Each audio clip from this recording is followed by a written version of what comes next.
Welcome back to a new video. In this video, we are going to talk about OpenAI embeddings. We are going to talk about why we use embeddings, when they are useful, and we are going to do examples with them. Let's start coding.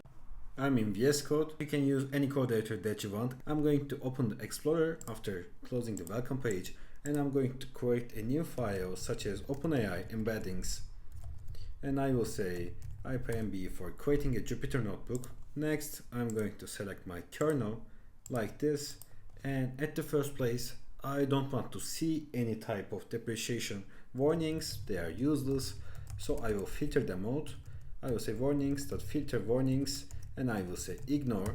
I'm going to ignore the warnings, and I'm going to show you my versions of OpenAI and LangChain libraries, because sometimes libraries can change and codes working behind them can change. So it's good to know the library version I'm using in this video is important in my opinion, because I will say LangChain.version for having a smoother experience. If you are going to apply the codes that you see in this video, you can install these libraries by install OpenAI. You can install these versions like this, and pip install LangChain equals to 0 to 12. And for the Mac side, this one is for Windows. For Mac, you need to say pip3 instead of pip. So you can install the same versions with me, because as I said, maybe the codes won't work if they get updated. So let's say embeddings, and let's talk about them. Embeddings are a way to represent complex data like words, sentences, or even entire documents as vectors of numbers in a continuous vector space. Let's say like you have the I am going to shopping, and you are going to be just shopping this like one. It's a really simple and not real type example, but let's say 123 for I and 424 for AM, and let's say for going you have -1, -3.56 for two side, you will say 0.5. For shopping size you have 0.7, and you can have this type of vector for this kind of space, and we call this as embeddings. So 0.7 is the embedding of the shopping word, and this sentence is a word like this. So these vectors capture the semantic meaning of the data, allowing algorithms to process and analyze it more effectively. So why embeddings are important? For dimensionality reduction, and as I said, semantic meaning, and also the computational efficiency. It's easier for computers to work with these numbers instead of these words, and I try to talk about them as simple as I can. And now we can start to our tutorial. So we are going to start by importing the libraries that we are going to use. I'm going to say from LangChain.embeddings import OpenAI embeddings, and I will import OpenAI. I already imported it in here, but I want to re-import it in here for the showing, and then we are going to set our API key. When you create an account on the OpenAI API Playground, they give you $5. You can check and create a new account for creating an API key. Creating an API key is free. I'm not going to give you mine, but if you type OpenAI API Playground to the Google, it's going to navigate you to the website, and you can get your API key from there. So we are going to set API key like OpenAI API key, and we will say SK. It starts with SK and it continues with numbers and characters. I'm going to paste my API key and delete it when I run the cell, and I'm going to be re-recording after that. Okay, we have our API key ready right now, and you can get your own easily by typing OpenAI API Playground to the Google once again. And now we are going to create the embedding instance. So we are going to create the instance of the OpenAI embeddings class from LangChain like embeddings is going to be OpenAI, and we will say embeddings. It's going to be, actually it says did not find an OpenAI API key.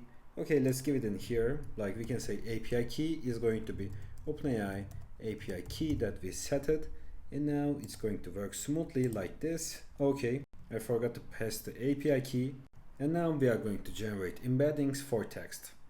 So we are going to convert a text that we are going to create into vectors using embed query method. This vector is a numerical representation of the text, so it's capturing its semantic meaning.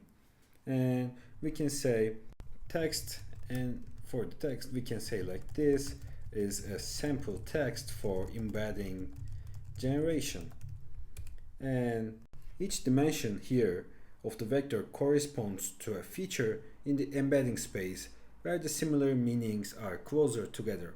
Like we will say vector is going to be embeddings.embed query, and we will say text, and we are going to print the vector, and we are going to get numbers like that, like small numbers. In the first example I gave numbers like 1.23, but as I saw in general it's like 0.02 and they are smaller than 1, but I gave that example because I want it to be simple. And I'm continuing, we have vectors like this, and I'm going to check the length of this vector like this, and it's 1536, which is the dimension of this vector. Also we can comment it like the text is represented in a 1536 dimensional space, and the embedding vector is a fixed length list of floating point numbers. This vector captures various aspects of the text meaning, context, and relationships to other words and phrases. And once again, the length of the vector, this one, represents the number of features the embedding model uses to represent the text. A higher dimensional vector can capture more complex relationships and nuances in the data. And in here, each dimension we see is adding more detail to the representation. Okay, we can use generated embeddings for various tasks. One common use case is to calculate similarity between texts, and now I'm going to show you how you can calculate cosine similarity. Like let's say text to compare, and I will say this is another sample text for comparing, and now I'm going to compare it with this one. But at the first place I need to get the vector to compare. Like I will say vector to compare, and it's going to be embeddings.embed query, and we will give text to compare, and let's print vector to compare here and also get the length of it, and they are same as you can see. And now what I'm going to do is I will say cosine similarity, and for calculating it we need to firstly import from NumPy, we need to import dot, and then we are going to import norm from NumPy dot linear algebra, import norm. So after importing them, what I'm going to do is I will say dot vector and vector to compare the dot products, and then I'm going to say norm vector multiplied by norm vector to compare, and this gives our cosine similarity, and I made a typo there.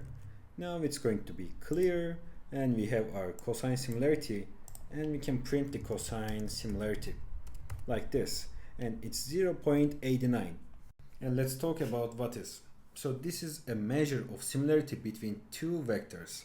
It calculates the cosine of the angle between the vectors, resulting a value between -1 and 1.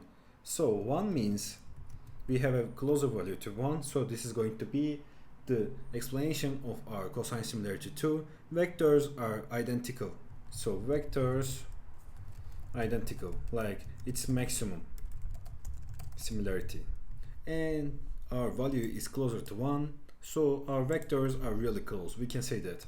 And 0 means vectors are orthogonal, which means no similarity. And -1 means vectors are diametrically opposed, so it's completely opposite. So this is how we can interpret the cosine similarity. And A cosine similarity of 0.89 indicates that the texts are quite similar as the angle between their vectors is small. A higher cosine similarity suggests greater similarity in meaning or context. Okay, let's do one more example. Like I'm going to define two different sentences. Like sentence 1 is going to be like the cat is running behind the food, and sentence 2 is going to be our cat is sleeping, always sleeping. I'm going to say something like that. And let's add something like before the food time. And let's calculate the cosine similarity for these two. We are expecting a high number, like close to 1. So I will say we are going to calculate the vectors firstly with the function that we created in here. I'm going to find it quickly, like I'm trying to find it. Yes, embed query. We are going to use the same method. So we will say vector 1 is going to be embeddings.embed query, and we will give sentence 1, and then vector 2 is going to be embeddings.embed query, and we will give sentence 2 like this. And now we can calculate the cosine similarity like dot product vector 1 vector 2, and we are going to divide it by norm vector 1 multiplied by norm vector 2, and we can print the cosine similarity, and it's 0.87, which means sentences are similar, the result that we expected. Okay, so let's talk about what we did in this video, and then we can finish our tutorial on OpenAI embeddings. We ignored the warnings. We imported OpenAI and LangChain. I showed you the versions that I'm using currently in my environment and showed you how you can install my versions of the libraries. And then we imported OpenAI embeddings from LangChain embeddings, and we imported OpenAI. We created our API key, and we just entered our API key on OpenAI.API key in here. We initialized OpenAI embeddings, and then we used embed query for vectorizing the text we have. Then we created another text and we calculated cosine similarity with these imports. Then we explained what are the different cosine similarity values and the meaning they represent. And we have another example in here where we calculate cosine similarity again. So that was all for the coding part of this video. Thanks for watching this video on embeddings. I'm sharing new data science videos every week. You can subscribe to my channel for more videos like this. I have a playlist about AI and LangChain tutorials. You can check that playlist for more videos like this. Have a great day.